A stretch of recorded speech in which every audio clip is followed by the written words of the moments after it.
Before we get started tonight, ladies and gentlemen, episode here, a fast break. I want to talk to y'all about the last 9 years of the company. For the last 9 years, Ice Sports Radio has been bringing you amazing content ranging from interviewing legendary athletes to building tailor-made shows dedicated to all major sports teams around the country. All the while, we continue beyond the fans, for the fans, and with your help, we're ready to the next step. We go to our website, icesportsradio.com. You'll see our Patreon link with 5 different tiers. The first one to start at is $5 a month. This donation gets you shout-outs on 32 of our shows. Higher tiers include Ice Sports Radio merchandise, access to our podcasting university, and even a chance to be a feature of our segment of our flagship show, The Defining Moment. Thank you all for continue making Ice Sports Radio your directory for all his sports.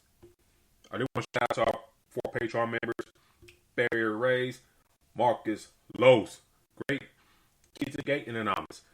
Thank you all for making 9 years of Ice Sports Radio special and many more years to come. Now on to the show.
On tonight's episode broadcast, we talk about Game 1, Game 2 of the NBA Finals, with Game 2 about to tip off here momentarily. Plus, the breaking news, Kevin Love being inserted to the starting lineup for the Heat. How does that change the dynamic of how the Heat play tonight? Also, on the docket, Frank Vogel hired as new coach to Phoenix Suns. Was it the right move for them at this point in time with Kevin Durant and Devin Booker?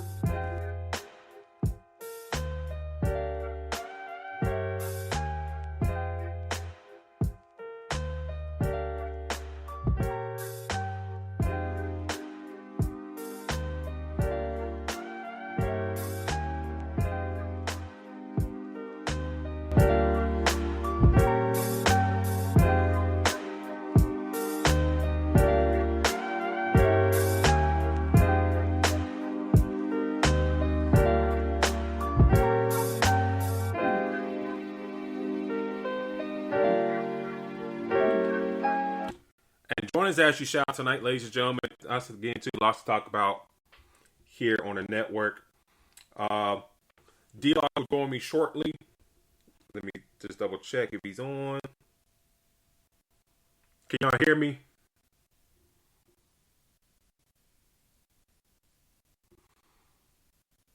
I just move my microphone. This is like a sec, and then everything's kind of frozen up. Okay, y'all heard me. Okay. All right. Cool. Let's see. All right, hang on just a second.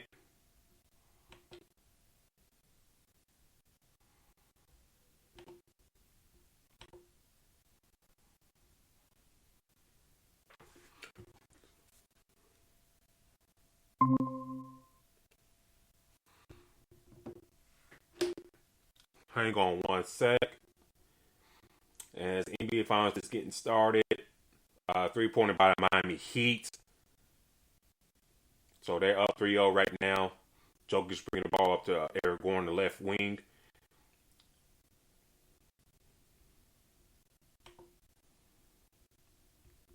Let's see.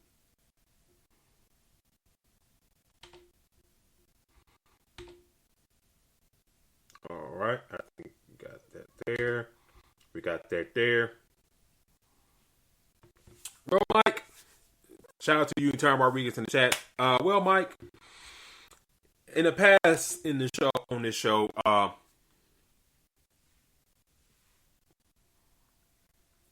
we have done like live, talk, I guess play by play on basketball games, whether college or NBA. So, I mean, if you're new here with us, it's not going to be a new thing. If you're not at the same day every week, but this is not new right now. So right now, find me at 5-0, Jimmy Butler on the wing right now, driving to the lane.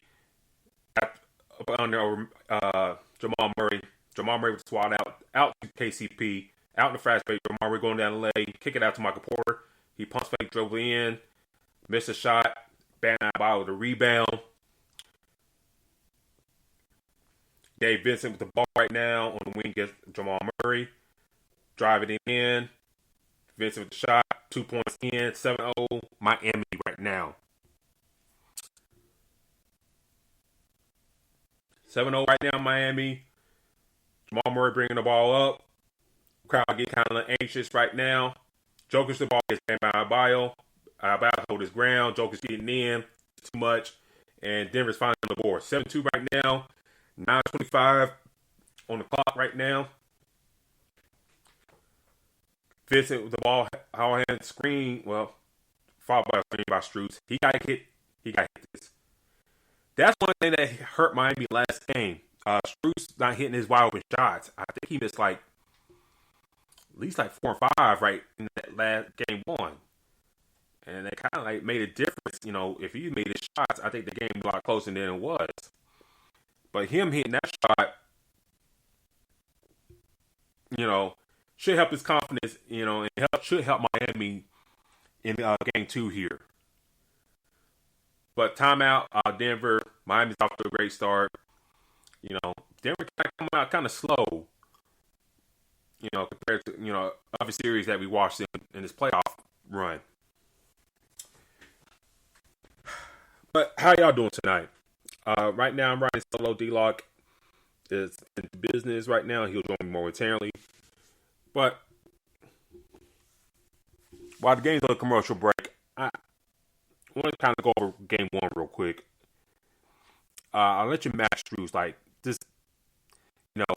Him, for example, him missing open shots in game 1 did not help things for Miami. And I think at times, if you're not hitting shots off at that, it's going to hurt your team. Him, Kelly Martin, who is not in the starting lineup tonight. They put Kevin Love back in the starting lineup. They were not hitting their shots. And I think that played a factor to things.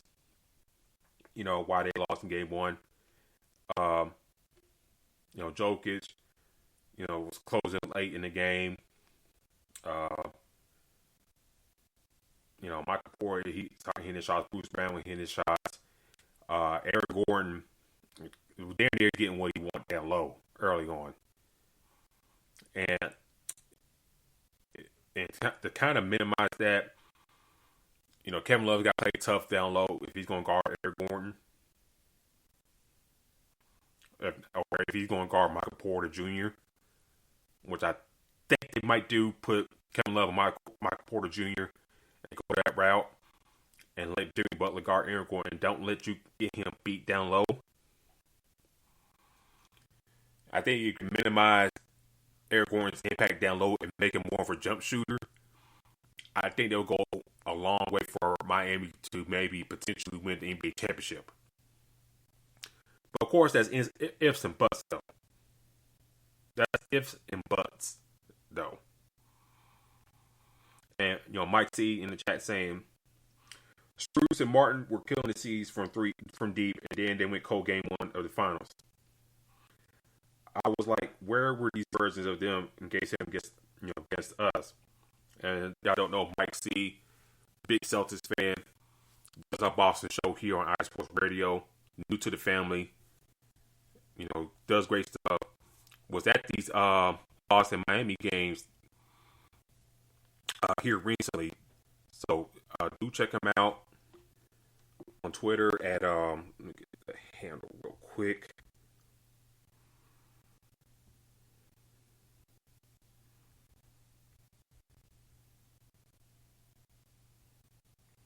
And Mikey Two Guns. Mikey Two Guns on Twitter. He has some great videos and stuff on Twitter. Interacting with people, showing live footage of the game and whatnot. So a lot of good stuff there that, in that environment to see how everybody was in that series, in that environment against the Heat. Not the outcome I think Celtic fans didn't want, but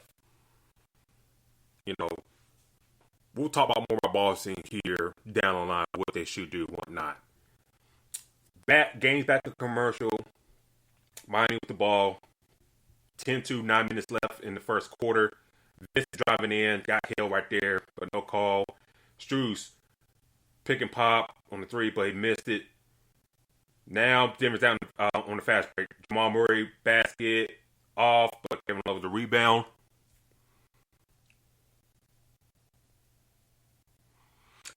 Shout out to Mike Pat. Mike Pat. I sent my mock draft, my first mock draft for iSports Radio, an article that should be published here pretty soon. Shout out to Mike Pat in the chat. Mike Pat's asking, think the Heat have enough left to tank to catch up? Yeah, I think they do. Everybody. I think one thing that everybody kind of overdoes it when they're playing in Denver is, they overplayed the altitude thing. I'm not saying that's a factor, but if you see with these athletes and stuff like that, I think they keep themselves in enough tip-top shape they can overcome that. We see these guys that go, the altitude and stuff like that. I think they train like for stuff like that. They know what to expect and all that good stuff. So I don't see the altitude being an issue. I think they playing enough in the tank, and I think they, playing very well right now. They corrected the mistakes. They got a few days to kind of go over things and stuff like that. Ooh, nice pass to Jimmy, who got a nice feed right there. Vincent up top against KCP. Shot foul. Should have been foul on KCP on that shot against Vincent. Jamal Murray on the run. KCP in the corner. 3-pointer in. D-Lock, I sound like you there. How you doing tonight, sir? I'm doing good, man. I was pretty busy. I just did another interview that I had. So doing multiple things at one time, man. But this game looks pretty interesting right now. Real quick, Miami's up by 7. What do you like what they're doing so far early on that they didn't do in game 1? I think the biggest thing is they're staying on attack mode. Like you said earlier, talking about the altitude, I think that they're taking their shots and they're being aggressive. The biggest thing also is Kevin Love. I think putting him into the starting lineup is going to make, a bigger difference because now, you're talking about another big man that can shoot, that has not as athletic as Jokic, but he can do something. And he's gonna give Jokic some kind of problems. So I definitely like the fact that they did make that move to implement him. And right now, they're staying on attack mode. They're taking the shot that they need to, and they're bringing that defense. Now, obviously, Denver is going to wake up. They got, one of the better talented rosters. That's why they're in the NBA Finals. But I'm definitely liking what Miami's doing. Now it's going to be interesting to see what happens once they go into their rotations. How can Kevin Love manage all of these minutes? And the big thing is now, like I said, Jimmy Butler is going to be Jimmy Butler. He's going to have to stay aggressive as well. Get into that foul line too. Putting Denver in foul trouble. I think that's going to play a hell of a difference. That's the same thing the Lakers tried. And I believe game 3 well, they were staying on attack mode, and it somewhat was close with Denver for the longest. So I think that right now, getting to the free throw line is what Miami needs to do. That come on, I mean, you have no attempts in that game one like that. That's not a good at all for any team. So I think that them being aggressive, attacking, it's going to wear down that Denver team. So, what the biggest question is, what happens when maybe a Bam and Kevin Love needs a break? Do we see Cody Zeller come in and get a hell of a lot more minutes? Highsmith, get those minutes. Great. Yes. So, like I said, it's going to be very, very interesting what happens. But I'm liking what I'm seeing, man. And they're going to have to stay on it this whole time. Yeah, I kind of watching it now. Miami up 16-7 right now. Eric Gordon driving to the basket, kicking after Jokic, wide open for the three, and he makes the shot. So, cut the lead. The Miami lead to 6, man. 16-10 Denver. As I kind of been watching this game early on live as it's going on right now, I think like you said, Miami's attacking.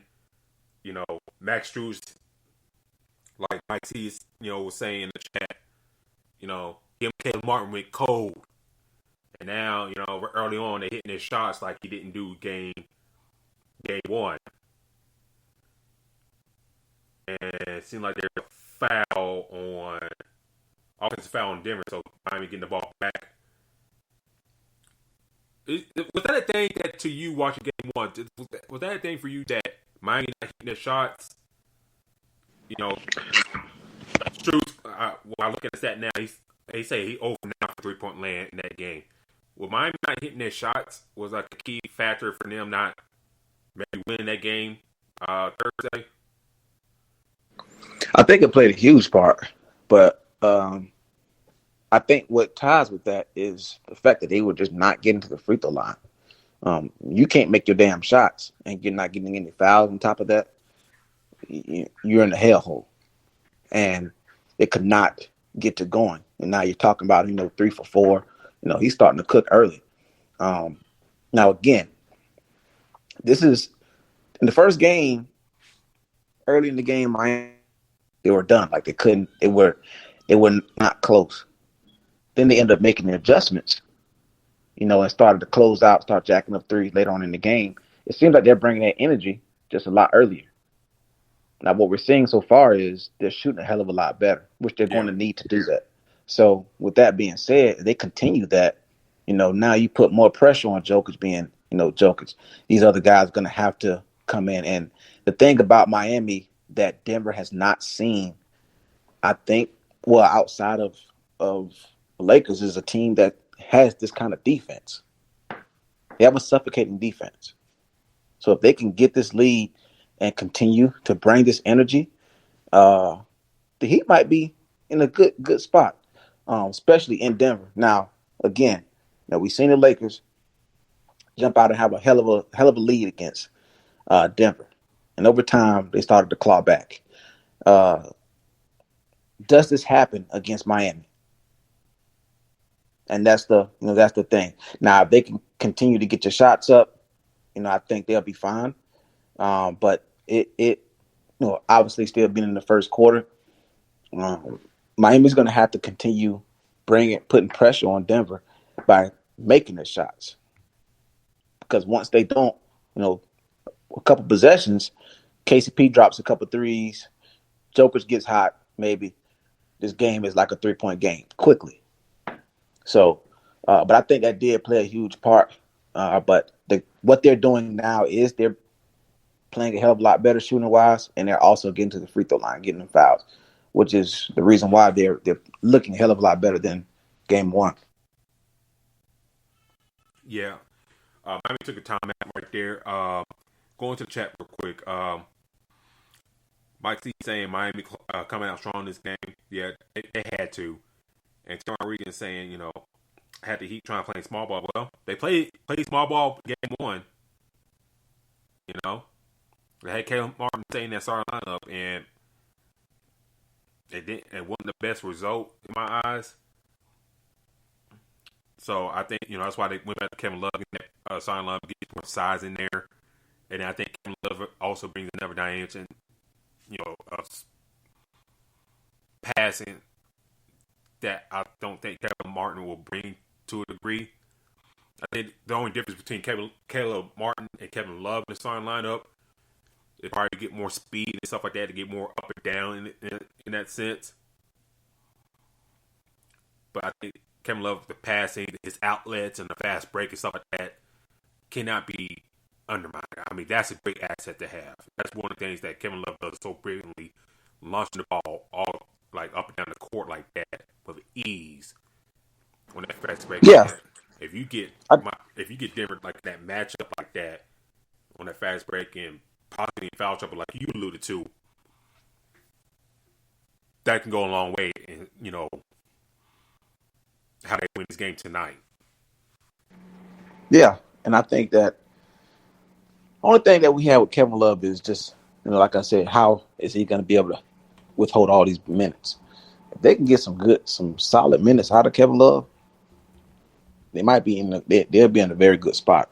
I know it's early because it's first quarter, but if Miami finds a way to win this game, I think that's going to be a big difference. They can hit the Miami with at least one. They're in a good spot. So, obviously, like I said early, but it's like I said, it's definitely good to see, because everybody expect, the Denver Nuggets, they're gonna blow their ass out next one Z. But I think that if Miami can make this adjustment and be successful, I think we might see a very interesting series. I just want to see how this is going to play out when they bring in those rotational guys, because that's what Denver is so well at. Their roster is pretty deep to where they could bring in the Jeff Green and he can give them solid minutes with the Bruce Brown. They could take out Jokic and have Aaron Gordon playing the 5. So, these adjustments are going to be huge. I believe I did read something that said that Miami and all of their NBA finals, the ones they won, they lost the game 1. Yeah. So if that's the case, like Mike Malone said, they haven't done anything yet. As we can see, Cody Zeller is out there now giving, Bam and Kevin Love a break. So it's like I said, it's going to be very interesting how this goes. Caleb Martin didn't do a damn thing the first game. He sure didn't. So I think that if you get something out of him, then that's going to be huge. But again, you are looking at a team that, like I said, they can get hot at any point. So Miami is going to have to stay on it. Yeah, and kind of look right now, Max Drews this now hit the 3-pointer, and Miami's up 24-15 with 3 minutes left in the game. 3 minutes left in the first quarter. So he's connecting on his shots right now. He's playing pretty well. Jokic is up top, catching the ball. Zeller's on him. Jokic driving, Zeller giving the body, and fouling Zeller. Zeller doesn't move his freaking feet. He can stay in front of him. He had to reach and foul him like that. So this is a 3-point contest. That's exactly what it is. It seems like I'm seeing Michael Porter and Strus jack up these threes all game. But if it's going to be a 3-point contest, Michael Porter, he got to be on, because sometimes he can lay some eggs at games and stuff like that. He can lay some eggs. He definitely can. He has those games, but knowing you have him in a KCP, they'll just, take them shots back to back. And also, another thing is they let Jamal Murray do whatever the hell he wanted the last game. So this is something that they're going to have to stay on, and maybe that's why they have a Caleb Martin off the bench, because now you're going to need to be able to continue to have your points with this team. Denver could score 115 points anytime they want. That's pick and roll right there. So this is going to be, and now, like I said, I think also a big play with this is going to be coaching. Yeah. Your adjustments. You're gonna have to make your slight adjustments. I mean, yeah, they got Jokic, but you're gonna have to make your slight adjustments, throughout this whole series. I think the Heat, although they take every game, as serious as it can be, but I definitely think that they are looking at this game. If they can win this game, this can change the momentum of a series. So, if they can somehow make their adjustments, I think they'll be fine. Yeah, I think they'd be fine as well. Caleb Martin just got called with the offensive foul, dipped the shoulder on Jamal Murray, which I didn't think was a foul, but the rest of it obviously did. Jokic driving the paint on Cody Zeller and makes that is a bad call. Yeah, that was a bad call. Miami up by 5 minutes and a half left in the first quarter. Jimmy Brown driving against Christian Braun right there. Martin on the wing with the ball, sitting there wasting shot clock, and he missed a shot. About under a minute left. Jokic picked the ball up against Zeller. Murray has the ball top of the key, driving. Jokic to the pick. Jokic driving. Well, he kind of got with a walk right there. Jokic back down low, repost. Pick up his pivot foot there. Jimmy Butler almost got the rebound on the loose ball. Christian Braun wide open. Should have took a shot right there. Drive on Duncan Robinson. Anyway, got the layup on the bank shot. Now Denver's down by 3 with 40 seconds left to go in the first quarter. Lowry at the ball at half court. Cody Zeller from the second screen on the left side. Bruce Brown with nice poke right there. Crowd calling for a back court, but then getting it. Lowry to drive over Jokic. Rim out. Bruce Brown bring the ball up. Power wait for the last shot for the quarter. Gives the ball to Jamal Murray there. I think they're going to play for the last shot. Jokic with the screen on Kyle Lowry. And foul on Lowry with a push. Get hot quick. Yeah. And how you going to call that a foul on Lowry when he's like 6 foot and Jokic 7'1"? But anyways. And Christian Braun comes out of the game. Highsmith is coming in for Miami Heat, who played a great game in Game 1. Gave some great energy, made his open shot. Yeah. He really did. Murray, 2 seconds left over Caleb Martin. Can they tie the game up? No. So in the first quarter, Miami had Denver double digits a couple times in this first quarter. Now they just up by 3. 26-23. Jokic 11 points. Strus leading away for Miami. Hitting his looks compared to Game 1. What are your thoughts of that first quarter right there? Can Miami get back to a double-digit lead like they had earlier in this quarter? Well, at this point, it definitely can. But it's going to be, they're going to have to stay aggressive. I mean, now that you see Denver is making their move, they're get the shots, getting these possessions. So Miami has that chance. It's just now that they got to stay on. Now Jimmy Butler is not playing extremely well.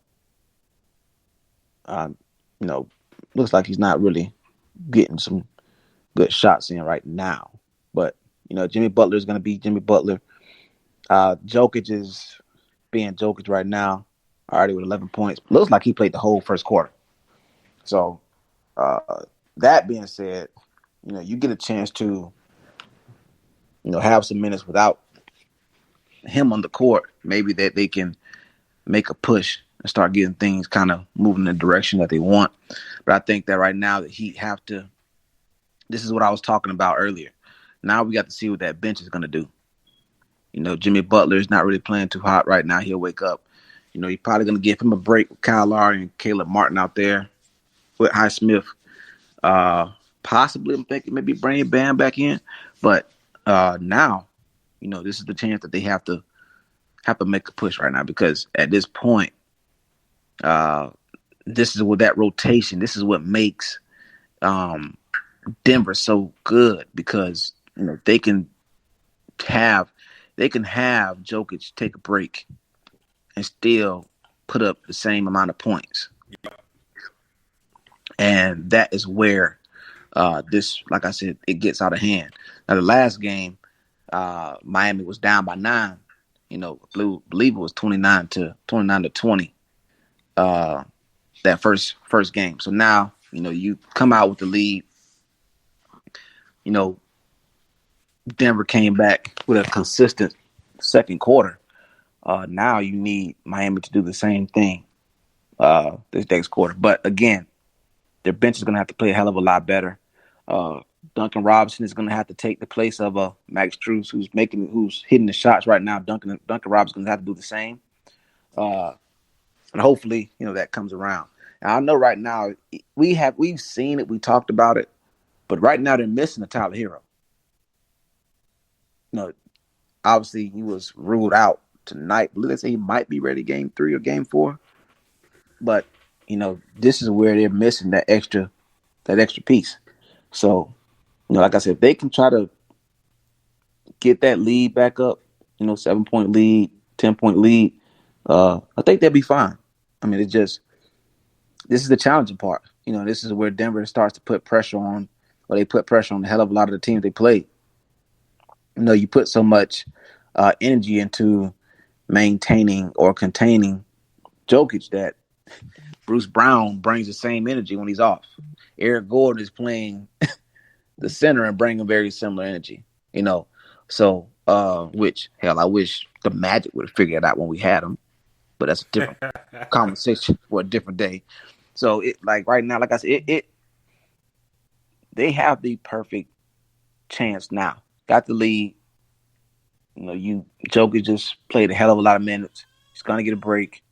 Bam needs to have a very good quarter. If he can do that, I think that is going to play a huge part, especially if they can gain their lead back. As you can see, Bam is out on the court now.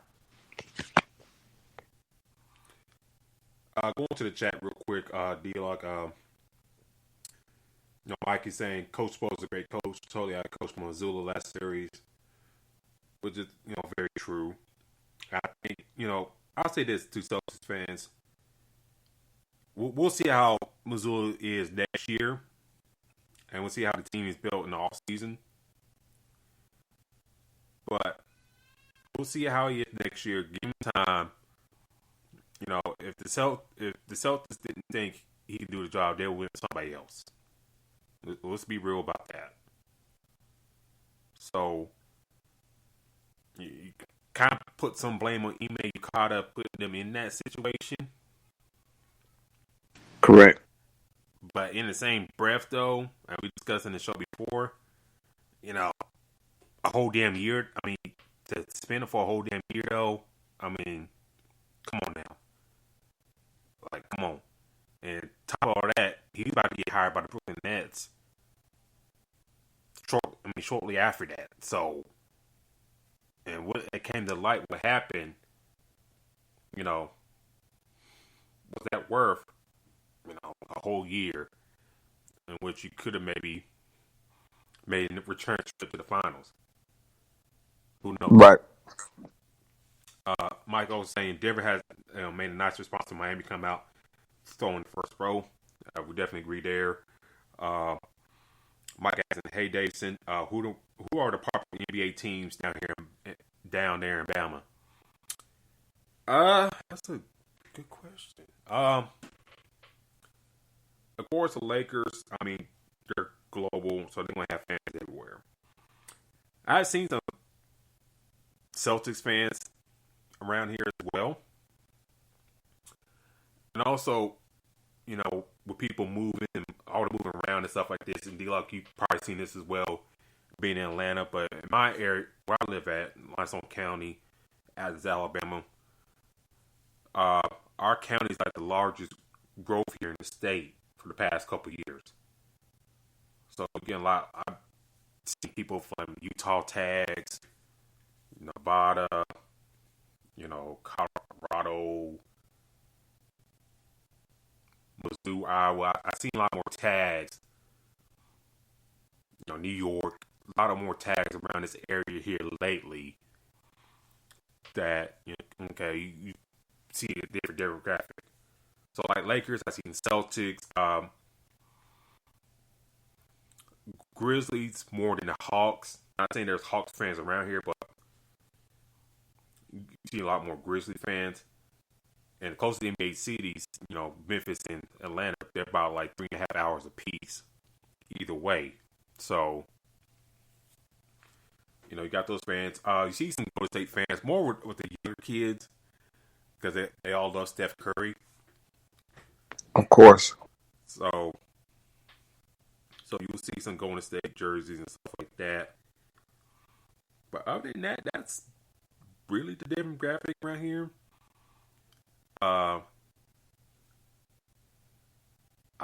You'll see some Pelican jerseys with Zion and stuff like that, but those teams I named out, that's really about it. You see more people like the players more to the team, like Luka, Zion, and so forth. But the teams like Celtics, Lakers, Grizzlies, the Hawks, that's probably your main core four in the state of Alabama. So I'm watching now. D-Lock, Denver took the lead. Miami took a timeout. Why ain't timeout? Let's talk about this real quick. Frank Vogel got hired by the Phoenix Suns here a couple days ago. You know my beef about retreads. But let me ask you this. Is Frank Vogel the right coach for this Phoenix team right now? In your eyes? Man, to be honest with you, I'm not mad at the hire. And it's coming from a Magic fan that's seen Frank Vogel in Orlando for a short period of time.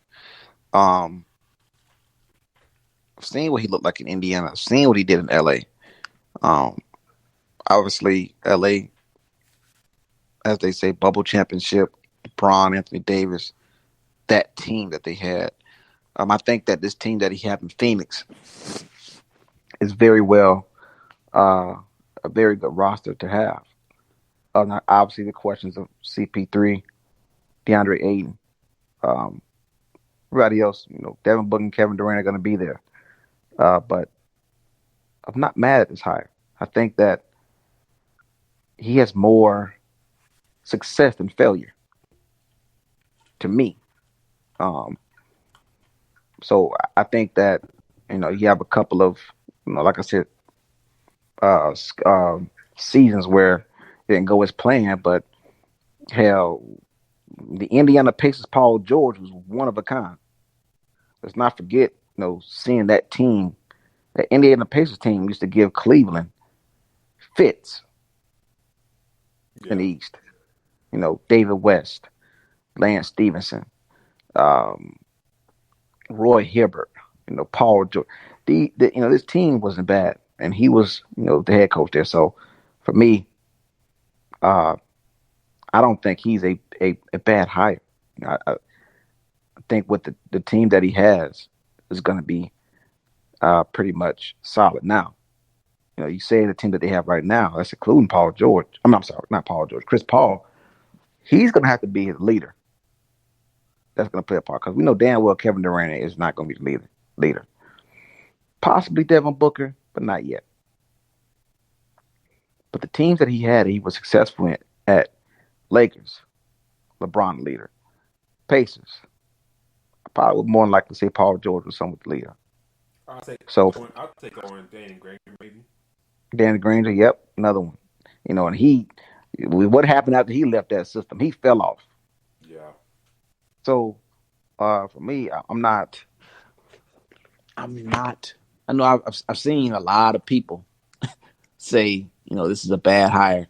Uh, Hell, I think Doc Rivers was up for the job, and let me tell you, I would have Frank Vogel over Doc Rivers any day of the week right now. So I think that again, this team, it's not bad. I think they'll be fine. I think that he could bring, implement his system. Obviously, he's a defensive guy, but he was a two-time All-Star head coach too. So I think that, like I said, this is his opportunity. What the hell was that? Yeah, Jeff Green and Gabe Vincent. Yeah. But again, I think that right now, I think that this is a very good move for the Suns. And then you had Monty Williams. Honestly, I don't think they should have let him go. Yeah. I think that they should have just let. I don't know why teams do this. They get, they make a trade for a very good player, and then if they don't win the championship that same damn year, they feel like, oh well, we just got to go bring somebody else in.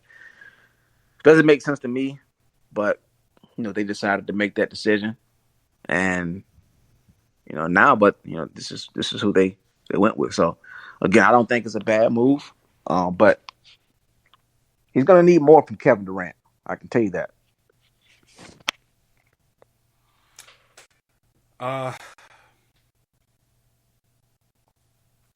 Go to the chat real quick. Shout out to Marcus Los, great in the chat. Thank you for tuning in with us tonight, sir. Just going down chat. Mike C said, the Lakers have a player that played for the Tide, JD Davidson. Is he good? Real quick, my opinion on JD Davidson. Very athletic, very uber athletic. Like very athletic guard that still needs some work, mechanic wise, shooting and stuff like that. And what you figured playing for Nate Oates, that will came with that, but at times it didn't. Like, and to the point, like the team left him alone the 3-point line, he didn't shoot the ball.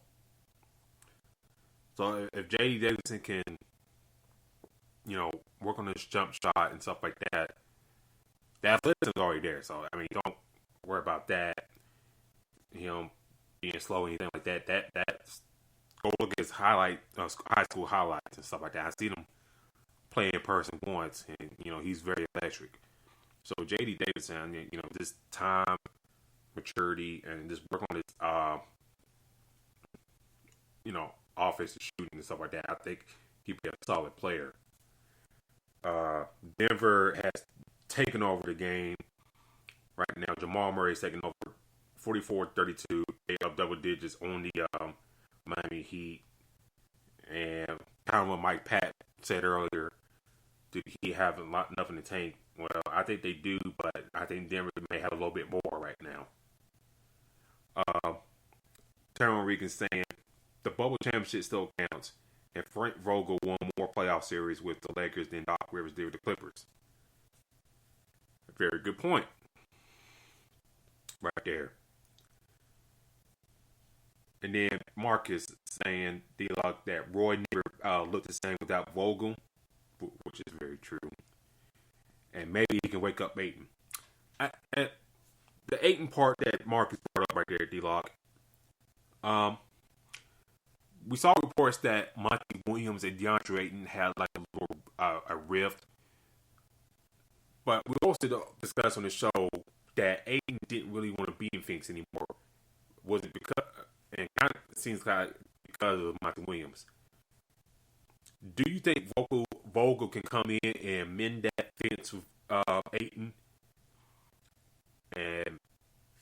convince him to stay, or is that bridge done by Monty Williams in the previous ownership that Ayton doesn't want to be in Phoenix anymore? Oh, actually, man, to be honest with you, I think he could. I mean, you look at the history, you know, of the guy that he had. You know, his bigs don't really play too bad. Like I said, Roy Hibbert. Even though he looked very similar when he left, he just looked like a different player. When he was with him. Obviously, Lakers, you had Dwight Howard there. Also Anthony Davis. So I think that's going to be what he pitches to DeAndre Ayton. I don't think he it's going to be about what he do with that roster, and I think how he sets up a plan for DeAndre Ayton. I think the main reason, obviously, that he wanted to leave was because of Monty Williams. Now,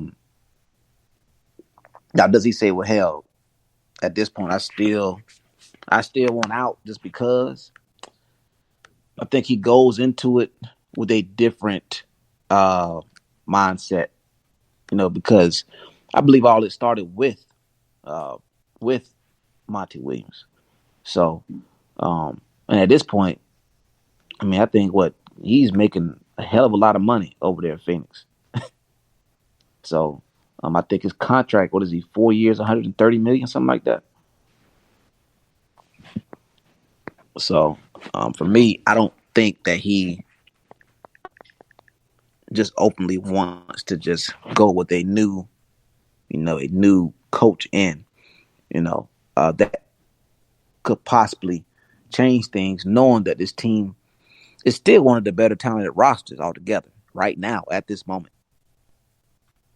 So I think there's a better chance that DeAndre Ayton stays rather than Chris Paul. I think so as well. I think,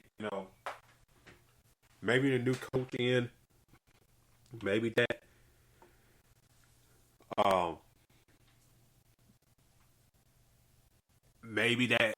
will help things, will smooth things over, and plus you got new ownership there as well. As it's my thinking, I think that even with Monty Williams gone, that ship is kind of still Ayton. And I think he kind of want to be elsewhere and, due to restricted free agency, they kept him anyways. So, he could stay. But, with draft this right around the corner, I did my mock draft here for the Ice Sports Radio that should be published here soon. There's rumors about the Mavs trying to make a move with the 10th pick. Let's see, hang on just a second. There's rumors about the Mavs making a move. Could they go after Ayton and shore that area down low and sign Kyrie? That's a possibility. If you're Portland, if you're dead set keeping Damian Lillard in the fold, for next year, you trying to make a run at Ayton. We kind of discussed that possibility before. The Pacers. They got 3 draft picks in this draft. 2, in one in the teens and one in the late 20s. Can you move those first round picks and Miles Turner and get DeAndre Ayton like you kind of intended to a couple years ago over this last offseason? It's just a lot of questions that surrounds, this hire. Can Frank Vogel, can he smooth things over with Ayton? What's the Chris Paul situation? His contract, really goes up after I think like June 28th or something like that. It has a kicker incentive in it, so how soon do they move him out that way, and for who? And also, with this roster though, is this, you tried the TJ Warren thing, it didn't really work out like you hoped. Terrence Ross, he could be brought back on a cheap deal. So you get past Durant, Booker, and Ayton possibly. Everything else is up in the air. And Chris Paul too. Everything else after those four, it's up in the air. So, Phoenix don't have a first round pick in this draft. I don't know what they're gonna do with free agency. So, our question for Phoenix right now. What they have, that's going to be a spot where a lot of people will at least consider. Oh yeah, you got Devin Booker and Kevin Durant. Like, I wouldn't be surprised if you have veteran players that are going to want to go over there, and it makes a lot of sense. So that's why I think that the only problem that they're going to have is what kind of money they have. They got money tied up in so many athletes. Like, do they have the money to bring in a couple of players? So I think free agent wise, you're definitely going to have, like you said, you don't have that draft pick. You're definitely going to have players that's like, hell, I want to play with Devin Booker and Kevin Durant. Why not? And yeah, you get those veteran pieces that will go with those guys.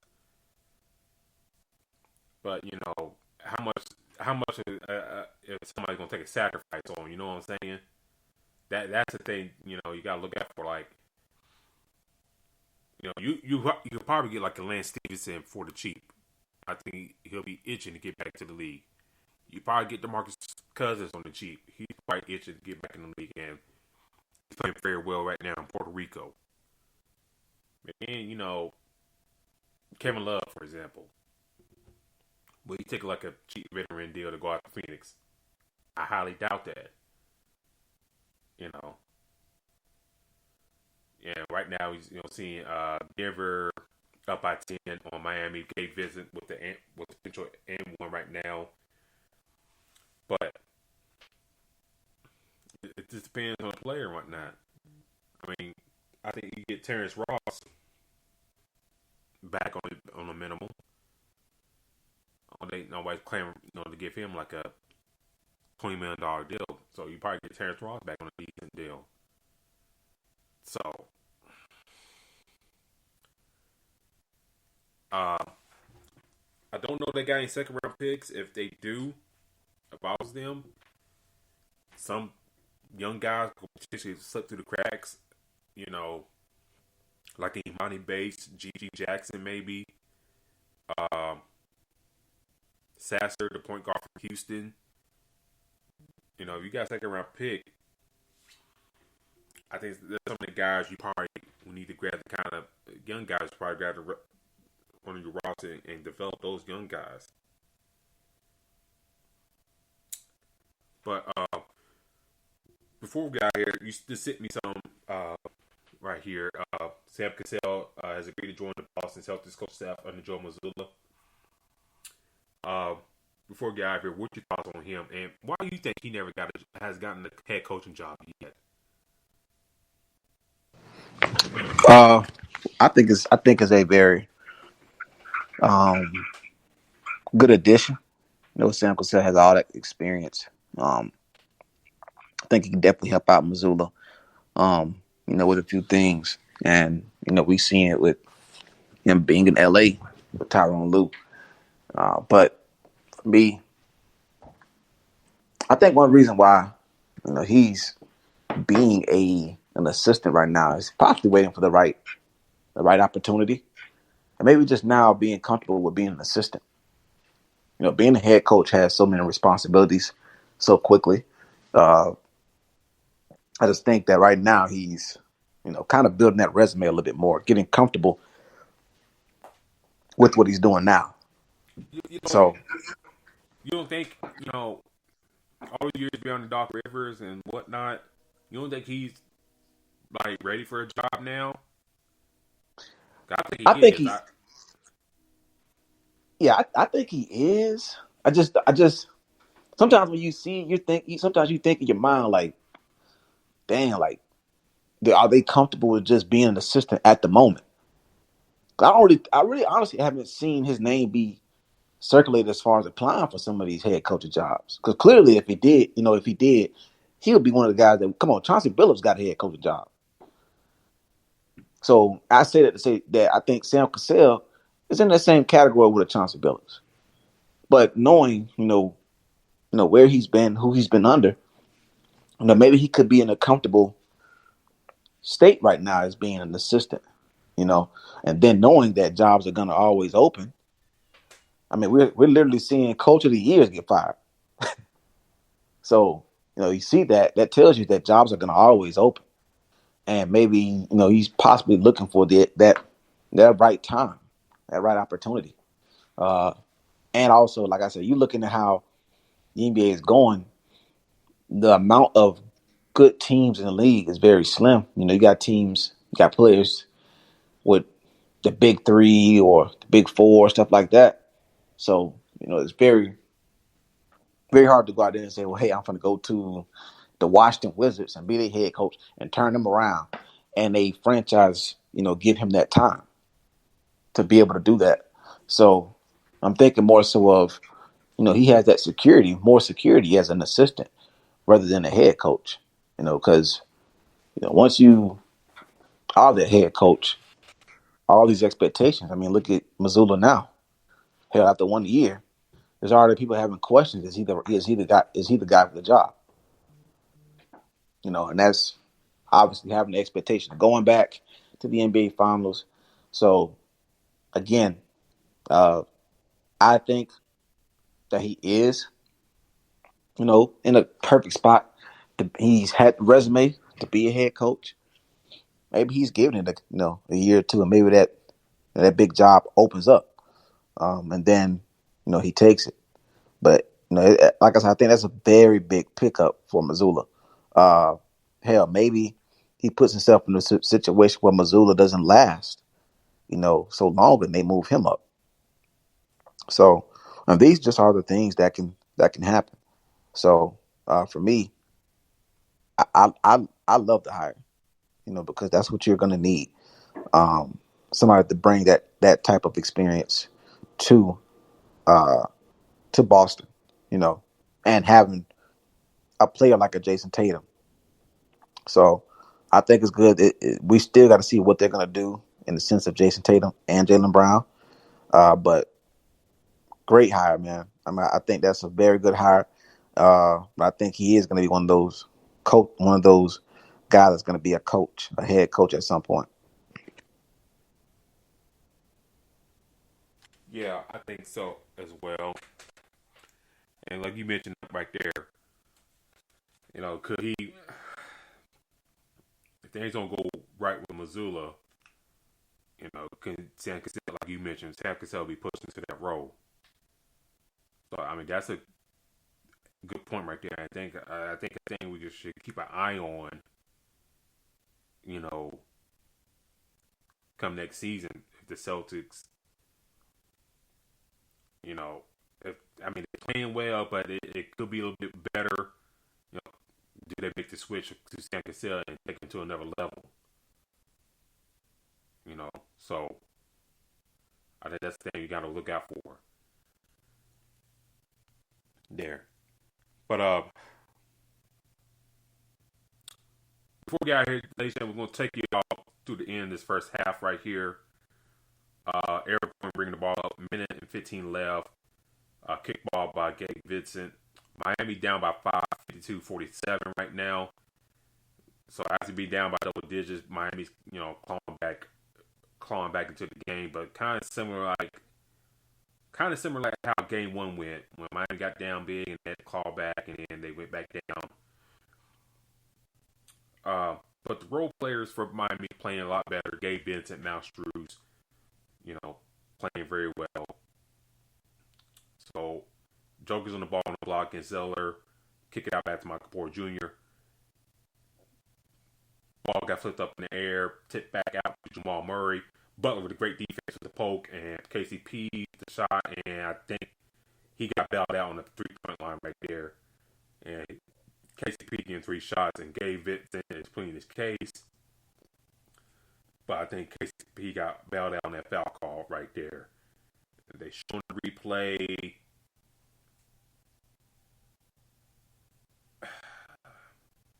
I get the call D-Lock, but they got to get the player, the jump shooter space to come back down. But still, I mean,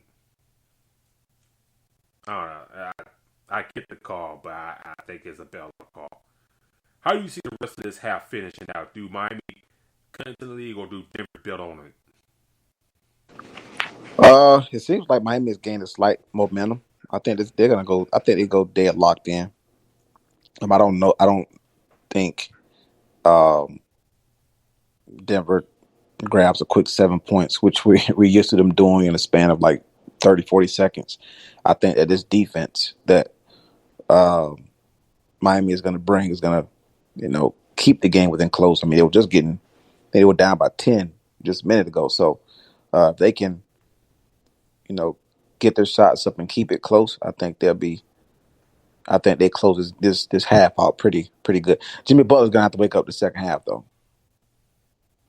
I think that, and he goes on his spurts where he go out there and get 7 and 10 in the span of a couple minutes. But in order for them to have a chance, he's gonna have to turn it on. But for them to fight back this half, that is a big thing, because going down by 10 or 12 is not going to help anything. Yeah, I agree. Jokers with the shot. They up by 9 right now, 57-49. Jimmy Butler holding the basketball. Potential for the last shot, 10 seconds, 9 seconds. Gabe Vincent with the screen on Eric Gordon, and Eric Gordon taking the foul right there. Foul to give. You mentioned about Jimmy Butler waking the help. I think Bam got to wake up a little bit more offensively. 2 for 7 for the field, 4 points. I think he got to wake up a little bit more. I know Mike Malone said they can live with Jokic. Not Jokic. Bam Adebayo shooting 2 all day. But still, with the Raid, Strus, Vincent, have been shooting the ball very well. If Bam can add his offense, and he give you 20-10, if Bam can add his offensive play, I think, they go a long way from Miami. And Bam got the ball right there, boom, 2-point shot right there to cut the lead to 6. Joker's the ball, half-court shot, not going to go in. So, Miami down by 6. They were up a couple times, double digits in the first quarter, but Denver came storming back. Jamal Murray had a very big second quarter. Got good quality minutes from Jeff Green, 7 points for him off the bench. Bruce Brown, 7 points for him off the bench. Christian Bond, 6 points off the bench as well. So they're role players that's going more. I think for Denver, I think Michael Porter Jr. He's got to wake up. I think this is kind of the danger of paying the guy too early, like Denver did. Because we discussed on the show on the past, like, it's like we get it, and we know the talent's there, but he got to show it. You know what I'm saying? Yeah, I think, Michael Porter Jr., I mean, at times he's showing it, but other times it's like, you pay him like max player level, and he don't give you that production. So I think he's got to wake the hell up in the second half in order for Denver to win this game. But if the guys we mentioned, like Green, Brown, and Braun play well, I think that should help negate that. But you're paying Michael Porter Jr. too much money to be that soft on the court right now. Your thoughts? Yeah, I mean, like I said, you need with these guys that you have. Um, like I said, the biggest thing that Denver do have is that rotation, and it gives them that opportunity uh, to give Jokic and that break. But it also means that your other guys got to come in and play their ass off.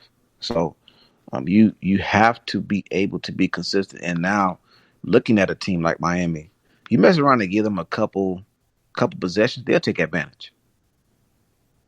And that's what they're doing. So on the Denver side, like I said, I think Eric Gordon, Michael Porter, these other guys, they got to wake up because I think Miami is going to start to slow down a Jamal Murray, slow down a Jokic.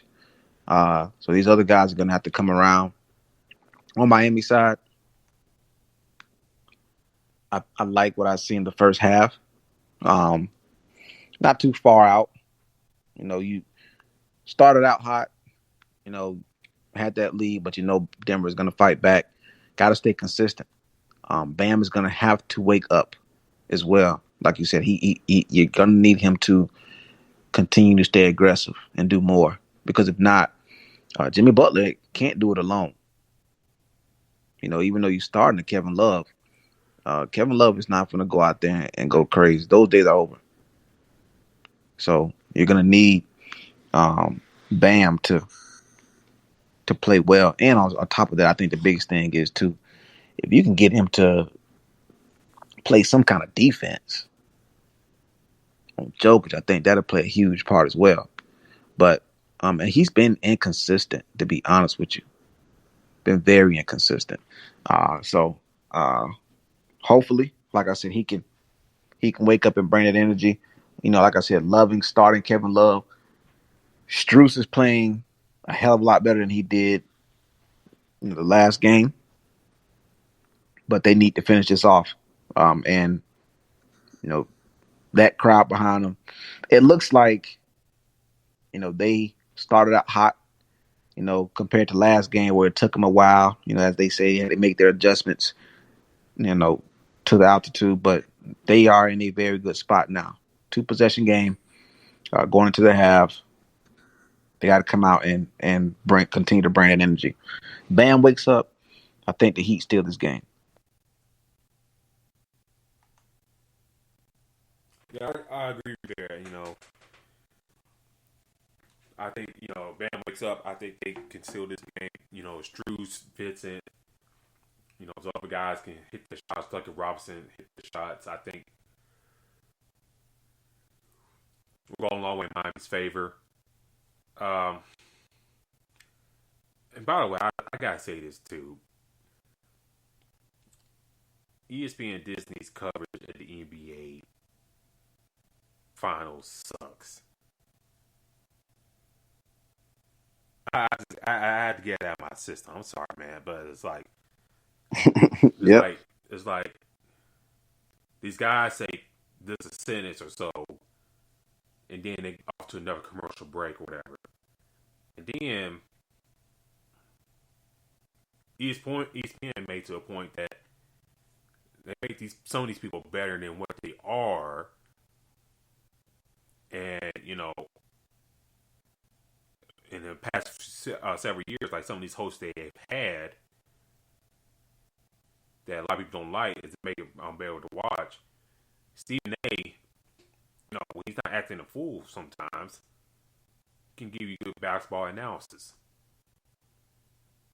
But I think people are so kind of turned off by him that they don't really want him. And then Wilbon,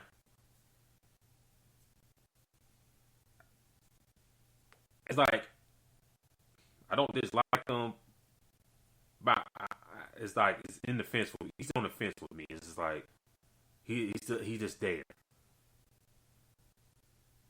And Jalen Rose, I mean, former player, I mean, he does all right at times. But it's just like, I'm sitting there watching this, it's like, uh, I got to figure out something. And I kind of said this on Twitter on Thursday, D-Law. It's like, I kind of hope somebody else can get the rights to the finals or something like that. Like Turner, I know they invested with the MLB and stuff like that in hockey and AEW wrestling right now, but I hope they can get that finals coverage or something like that down the line. You know, I forgot the NCAA tournament. They knee deep in that, but I hope they can find a way to get the finals or something like that. Or I know NBC's like knee deep with the NFL and stuff like that, but in the Olympics. But I like to see them back in the saddle. I don't know. I was rambling right there, but it's just like you trying to watch these games. They don't get you in the hype. Like, you know, when we grew up watching NBC in the past, you know, the intro, the song, and then even going to the courtside with the intros and stuff like that, you don't get that excitement watching here.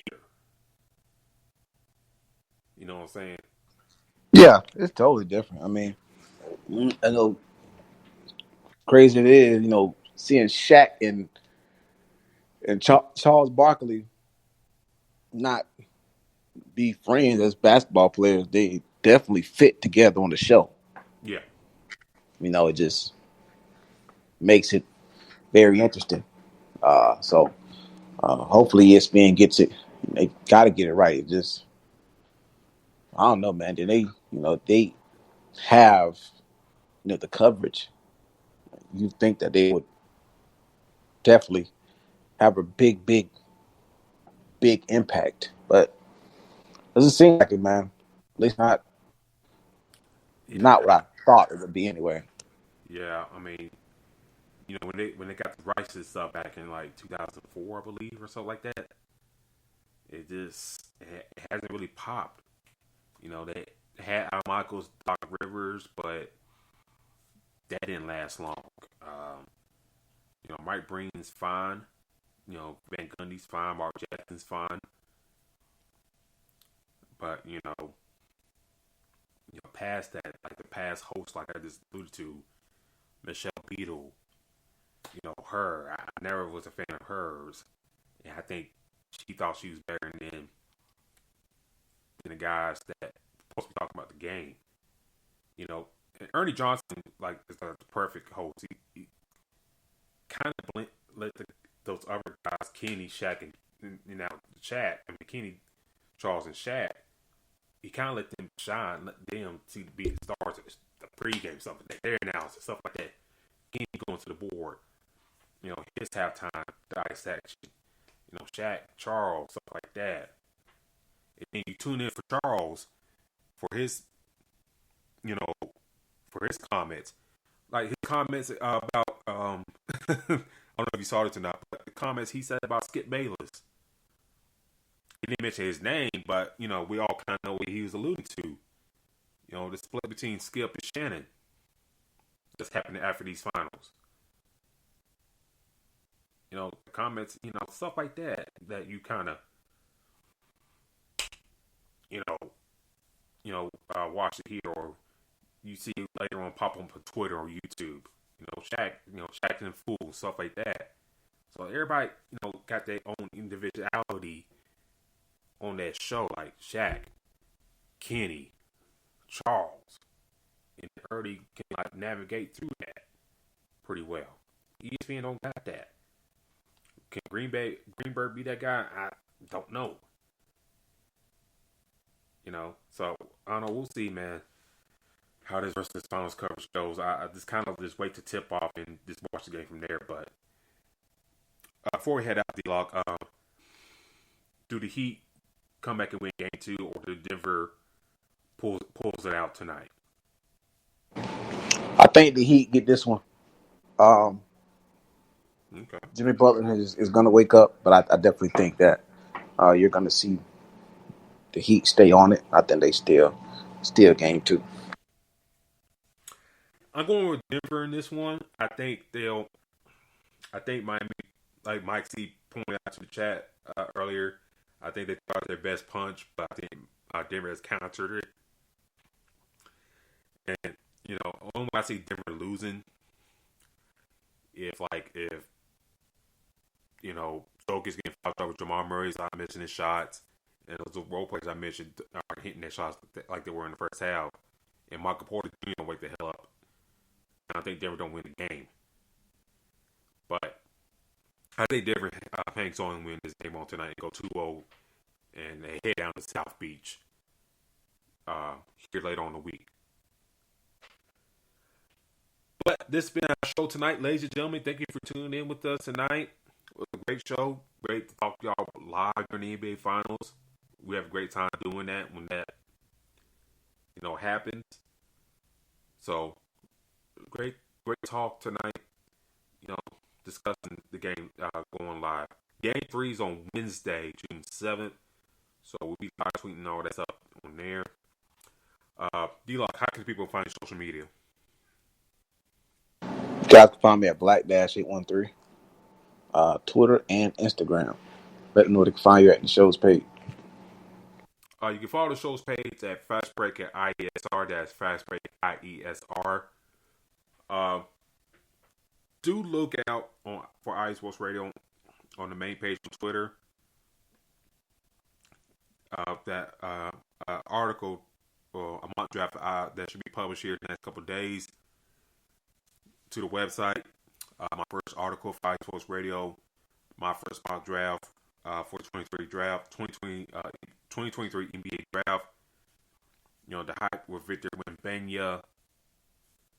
I felt compelled to do one, but I think y'all should read it because, there's other good players in this draft, and then, also talk about what's going to happen with these teams' future, down the line here. So the offseason right around the corner, the draft is right around the corner, so do check out their article there for iSportsRadio.com when it be published. Do follow me on Twitter at Spawn4288. That's Spawn4288. I do never show until I call the Crooks Process. It's on Spotify, the Crooks Process. You can follow the show's page on Facebook and Instagram. The Crooks Process. You see the CP logo in the box. We'll be back live here next week. Game 2, Game 3. Talk about the conclusion. Game 2. Talk about Game 3 is going to happen Wednesday. Game 4, and potentially, if it happens, Game 5. So, lots to talk about. We have a breaking news that happens with trades up going down in the line. So we'll see what's going on there. All that good stuff. NBA draft talk as well. Probably ramp up here soon. So, do tune in with us there. Check out iSportsRadio.com for the show's news and feeds. A lot of new people in the network. So do follow us on all social media networks: Facebook, Instagram, Twitter, YouTube. Type in IE Sports Radio. You see us there. On Apple Podcast, Spotify. Wherever you can get us, Podbean. Wherever you can get us, get us. Until then, ladies and gentlemen, we'll talk to y'all next week. Have a good rest of the week. We'll talk to y'all later. Peace.